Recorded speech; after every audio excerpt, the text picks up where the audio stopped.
জিমে 99% লোক এই টেকনিকটা জানে না। 1500 টাকা 2000 টাকা খরচা করে প্রি ওয়ার্কআউট ইউজ করে, কিন্তু তোমরা যদি তোমার রুটিনে বেকিং সোডা ইউজ করে দাও তাহলে তোমার প্রোগ্রেস 2 থেকে 3% এক্সট্রা আরো বাড়বে। তার কারণ ওয়ার্কআউটের সময়, হেভি ওয়ার্কআউটের সময় তোমার অ্যানারোবিক গ্লাইসোলাইসিস দরকার হয়। তার মানে কি, গ্লুকোজ।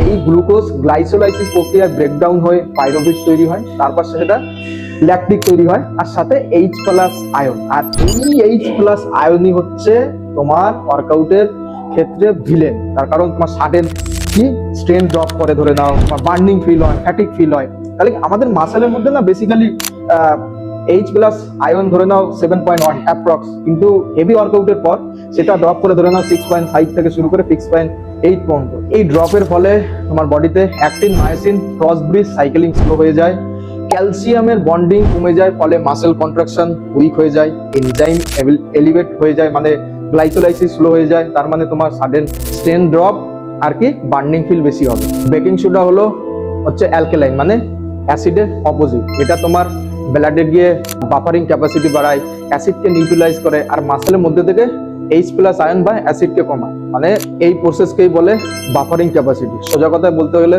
মাসেল হচ্ছে তোমার বাইক ইঞ্জিন, আর ল্যাকটিক অ্যাসিড হচ্ছে ধরে নেওয়া হিট, আর বেকিং সোডা হচ্ছে তোমার ওটাকে কুলেন করে। তার মানে তোমার ইঞ্জিন যদি কুল থাকে তুমি তো লং দৌড়াতেই পারবে। তাই বেকিং সোডা এই হিসেবে কাজ হয়। বেকিং সোডা ব্লাডে গিয়ে বাইকার্বনেট তৈরি করে, ফলে মাসেল থেকে H+ আয়ন বা অ্যাসিড ব্লাডে মিশে যায়, আর ব্লাড সেটা নিউট্রালাইজ করে। ফলে তোমার মাসেল ক্লিন থাকে, মানে একটু ফ্যাটিক কম হয়, স্ট্রেন একটু কম তাড়াতাড়ি ড্রপ হয়। তার মানে তুমি লাস্ট 2-3টে সেট তুমি ভালো মারতে পারবে, বেশি রেপিটেশন মারতে পারবে, বেশি সেট বা ভলিউমে তুমি ওয়ার্কআউট করতে পারবে। ডোজ ধরে নাও তুমি 0.2 থেকে 0.3 গ্রাম তুমি নিতে পারো। ধরে নাও তুমি যদি 80 কেজি হও তাহলে ধরে নাও 16 থেকে 24 গ্রামের মতো পার ডে তুমি নিতে পারো। ডেলি নিও না, উইকে 2 থেকে 3 দিন তোমরা এটা ডোজটা স্প্লিট করতে পারো। বিগিনারদের দরকার নেই।